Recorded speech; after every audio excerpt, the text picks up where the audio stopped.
सुप्रभात बच्चों। हम लोगों ने अब तक जगन्नाथ दास रत्नाकर द्वारा रचित गंगा अवतरण के लगभग 6 पदों का अध्ययन कर लिया था।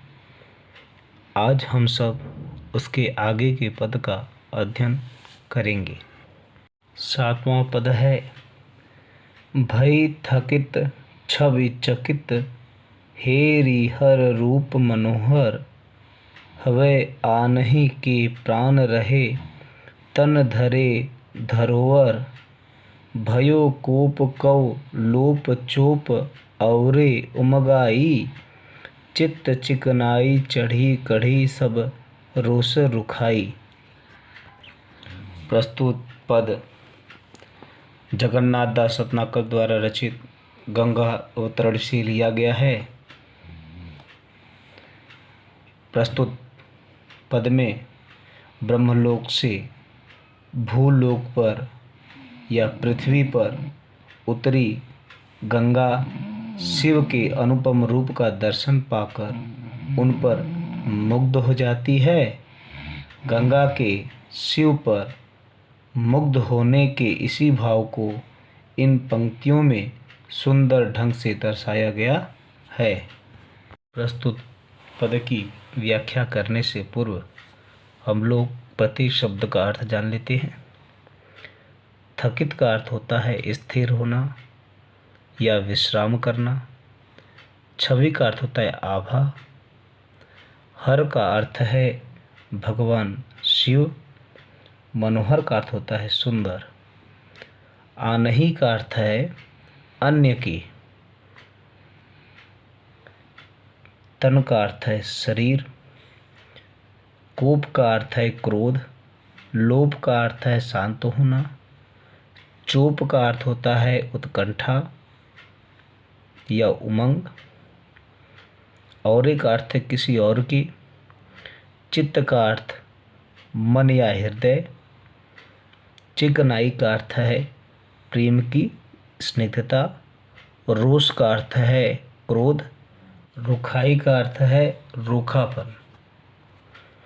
कवि कहते हैं, भई थकित छवि चकित हेरि हर रूप मनोहर। हर रूप मनोहर कि भगवान शिव के अनुपम एवं तेजस्वी रूप को देखकर गंगा धन्य हो गई। भगवान शिव के हर रूप मनोहर, भगवान शिव के अनुपम एवं तेजस्वी रूप को देखकर गंगा धन्य हो गई। फिर गंगा के मन में यह इच्छा उत्पन्न हुई कि वह भगवान शिव के समीप ही विश्राम करे। फिर गंगा के मन में यह इच्छा उत्पन्न हुई कि वह भगवान शिव के समीप ही क्या करे, विश्राम करे। तब भई थकित छवि चकित, छवि फिर भगवान शिव के रूप की आभा को निहारती हुई। छवि चकित भगवान शिव के रूप की आभा को निहारती हुई भई थकित गंगा क्या हो गई, स्थिर हो गई। भगवान शिव के रूप की आभा को निहारती हुई गंगा स्थिर हो गई। हवे आनहि के प्राण रहे तन धरे धरोहर। आगे कवि कहते हैं कि अब उसके शरीर में स्थित प्राण आनहि के किसी और के हो गए हैं, अर्थात पराये हो गए हैं। अब उसके शरीर में स्थित प्राण किसी और के हो गए हैं, अर्थात पराये हो गए हैं।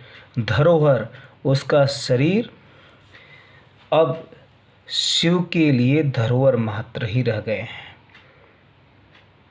अब उसका शरीर शिव के लिए धरोहर मात्र ही रह गए हैं। भयो कोप कौ लोप चोप और उमगाई। कवि कहते हैं कि गंगा का संपूर्ण क्रोध अब शांत हो गया। भयो कोप कौ लोप कि गंगा का संपूर्ण क्रोध अब शांत हो गया। चोप और उमगाई, अब गंगा के मन में कुछ और ही उत्कंठा जागृत हो उठी थी। अब गंगा के मन में कुछ और ही उत्कंठा जागृत हो उठी थी। चित्त चिकनाई चढ़ी कढ़ी सब रोष रुखाई। उसकी सारी नाराजगी और रूखापन हृदय से दूर हो गया था। उसकी सारी नाराजगी और रूखापन हृदय से दूर हो गया था तथा चित्त चिकनाई चढ़ी। अब गंगा के मन में रुक्षता के स्थान पर प्रेम की स्निग्धता आ गई थी। कवि कहते हैं, चित्त चिकनाई चढ़ी कड़ी सब रोष रुखाई।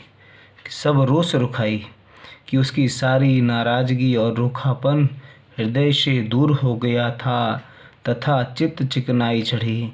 अब गंगा के मन में रुक्षता के स्थान पर प्रेम की स्निग्धता आ गई थी।